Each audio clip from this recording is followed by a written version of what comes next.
Alrighty guys, so if you follow my Twitter, you knew this video was coming. And this is going to be a bit of a yelly video. We're going with the word yelly, so just a fair warning on that. But let's just jump right into it because I've been accused of being a little bit of a cop hater. I want to put that to rest, address this once and for all. I am the biggest of all of the cop haters. All of them. When I say ACAB, I do mean all. Here's why. We already knew that the police were nothing more than jackboot enforcers for the state, right? Whether this is for a myriad of reasons. We have oppressing marginalized communities. We have enforcing unconstitutional gun laws on a daily basis. We have the fact that they were the enforcers for the COVID regime, shutting down your business. We also knew, at least in theory, that the police were not here to actually protect you either.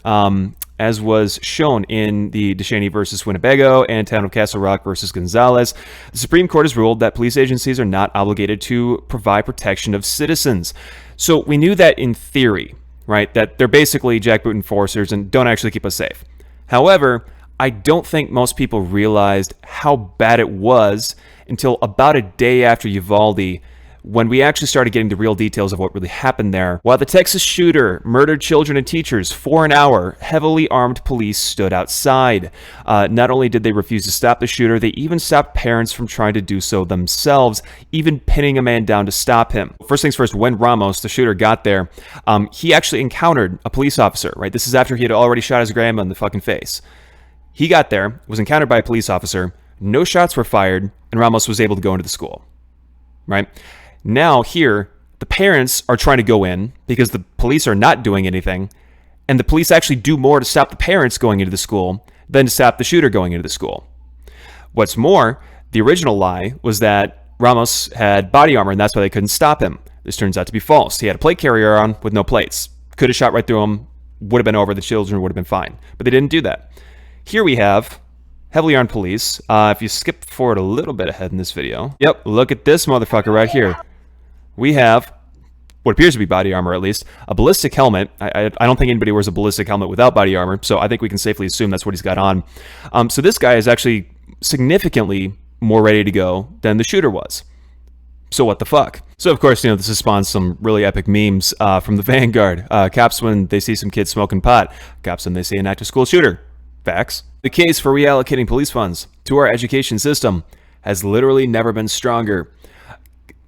And that's the thing. That was the original case of defund the police, right? It was not the one-step thing that a lot of these Democrat mayors did where they just defunded the police and then just played around with the money. Take the funds from the police, reallocate that to the education systems and to social programs, right? Infrastructure, job programs, like fix the communities and bring these things up, demilitarize the police, and remilitarize the population. And this, of course, then goes directly into the gun control argument. So let's hit that. Because anytime we have a mass shooting, it is a valid question. To start off this conversation, I just want to be fully transparent with everyone so you know where I'm coming from. My gun position, it goes a little like this. It goes under no pretext, shall arms and ammunition be surrendered.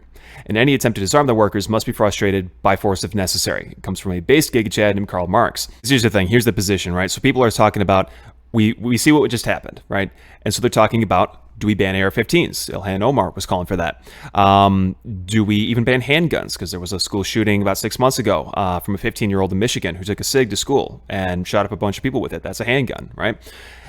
Basically, that position is that the only people who should have those guns are these guys. Also, because we had a very dark anniversary on the 25th here, they're also saying that these guns should only be owned by these guys. Because that's the thing, if you look at where society is right now, because most of the people calling for these gun control measures were also on the right side of the police reform movement of 2020, with Black Lives Matter and all of that, and calling for an end to qualified immunity, right? No more no-knock warrants, all these types of things. Absolutely correct. But here's the thing, if you oppose our systemically racist, visibly corrupt police and surveillance state, that's correct. If you also simultaneously think that those are the only guys that should have the usable guns, you're fucking nuts. Here's the thing, if you give the gun control people their way, who's coming to save you? Real question, who's coming to save you? Because I think it's pretty clear that these guys are not going to be the ones to do it. If they are not going to save 8-year-olds from getting shot in the face, they're not coming to save your grown ass. So from here, we move into the important question of what do we do about this? So here from Michael Tracy, in Bowling for Columbine, Michael Moore puzzles over why there are so many more shootings in the U.S. versus Canada, which have comparable gun rates of gun ownership.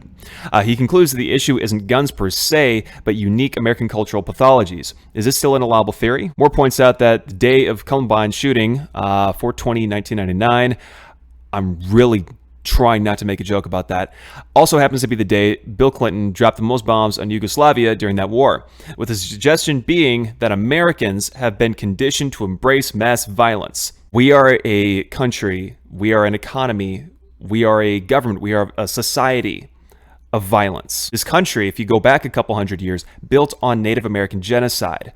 Today, an economy built on war. A geopolitical system built on imperialism, whether through direct invasions of countries under false pretenses like Iraq, whether it is proxy wars, whether it is backing of right-wing coups to get governments that are favorable to us and let us strip them of their resources. And also, if you want to look at this, because we're talking about Columbine, right? There were a lot less mass shootings then than there are now. But this isn't an accident. This was happening during the Clinton years. The economy was actually good then. There was hope for the future then. To contrast with that now is we have a generation that is hopeless, right? Millennials, Gen Z especially. There's no economic hope for us. It's all getting worse. We're going to do less well than our parents did. We're on the cusp of World War III. The cultural divide has never been bigger. The isolation since 2020 has never been bigger, right? This is why teen suicide rates are through the roof. The fact that these violent outbursts from already mentally ill people are spiking is not an accident.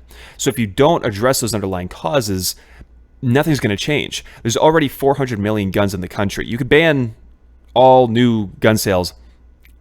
There's still going to be shootings, right? The only difference is now the federal government has made a massive power grab. And like I said on my Twitter before, any federal solution for gun control that does not revolve around making mental health services free and available to everyone, and actually, let me add to that, and also fixes the economic disparity and the wealth gap and gives real opportunities to young people to have some kind of a future at all, any solution that doesn't revolve around those things is literally just nothing more than a federal power grab. So if you hop over to Breaking Points real quick, and by the way, if you're new to like political commentary or anything, this is one of the best shows I can recommend for you. Saagar's take here lines up pretty closely with mine, so let's just go through a little bit of this. For people in the United States who not only believe in the Second Amendment, but are among the nearly 100 million Americans or so who either own a gun or live in a household with one, there has to be an immense amount of social trust in both each other and our institutions to give any ground whatsoever in good faith. These are the institutions that we know are the ones who covered for Derek Chauvin for years after abuse complaint after abuse complaint, and kept him on the streets until he killed George Floyd. These are the institutions that completely let all of Breonna Taylor's killers go. These are the institutions that are railing against war criminals abroad, but are committing war crimes simultaneously and trying to silence the people who expose the war crimes, like Julian Assange, right? These are the institutions. And unfortunately, for a variety of reasons, social trust in our government is literally near the all-time low. By the way, I don't think that's unfortunate. More and more people finally understand how corrupt the government has always been. I think this is a positive thing. Now, when we're at these historic lows, you actually stand a chance at getting a third party in. You actually stand a chance at major sweeping reforms. Not a high chance with the two-party system we have, but it's a start. We have no faith in the government. Most people have no faith in each other. And if you're on the lower end of the educational and income spectrum, you really, really don't have any trust in anyone. Because you've already been fucked by the system and by the guy next to you, and you understand what it is that you need protection. Buying a gun in America, especially in the last 2 years, is not generally an expression about hunting. It is an affirmation you may need to use deadly force to defend yourself because you do not trust that the police will save you if it comes to that. Or you don't trust that the police won't come for you. Yes. Yes, that's it, bro. Damn. Based. I love that he's not sanitizing this. because everyone is kind of skirting around that. No, this is why people are buying guns. This is why especially working people of all racial, ethnic backgrounds, of all orientations, gender identities, are buying guns at record levels. We see hate crimes are spiking, police brutality is spiking. We see just a general breakdown in societal safety. The systems that are supposedly there to protect us, they probably never were, but the veneer is really coming off, and people are realizing, oh shit, I am on my own if it pops off. I may need to use deadly force to protect myself and the people I love. In this case, the kids who are getting shot the fuck up, and the police are standing by and actually doing more to stop the parents than the shooter. Can you really argue with that?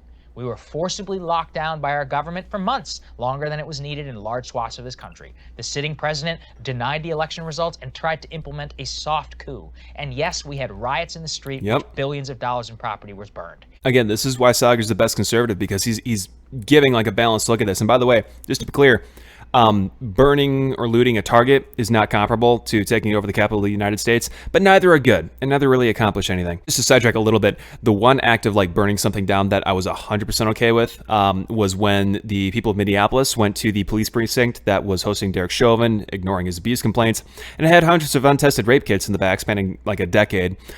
They burned it down. I'm cool with that. That is like the clearest example of rising up against a tyrannical government that I've ever seen. And if you're an American who believes in fighting against tyranny, you should be 100% okay with that. 2 years later here in DC, crime is skyrocketing. It is common knowledge. You are on your own when you get into a very bad situation. 5 million individuals became new gun owners just in 2020 and 2021. If you consider 2020 and you combine it with 2022, that number is possibly as high as 10 million, according to some estimates. Consider how large that is. When you survey the #1 response that the people who bought one is, I think I might have to defend myself. We live in a real world, and the real world is getting progressively scarier and scarier. So buy guns. All right, so I've been going on for a while now, so we're just going to go ahead and close this out with a personal anecdote as far as why no one's coming to save you. I was 18 years old. I was fresh out of high school. Madison, Wisconsin. There was this kid. There's this, it appeared to be a homeless kid who was just getting the shit beat out of him at this intersection. You know, and there were about 12 people standing around with camera phones, filming it. A lot of them were laughing. Not a single person was stepping in, right? And this is in broad daylight, right? So I rolled down my window like, hey, fuck you, get off them. And they start yelling back at me, I'll fuck you up. I step out the car, person takes off. My point is, 12 people were standing around, broad daylight, cars all over the intersection. Not a single person was doing anything about it, right? That could be you. You could be said homeless kid very easily. I could be said homeless kid very easily. No one is coming to save you. You have to be able to save yourself. Whether that's a gun, whether that's martial arts, whatever it is, just understand you are on your own. Take responsibility for that. That's it, guys. Be safe and under no pretext, lib.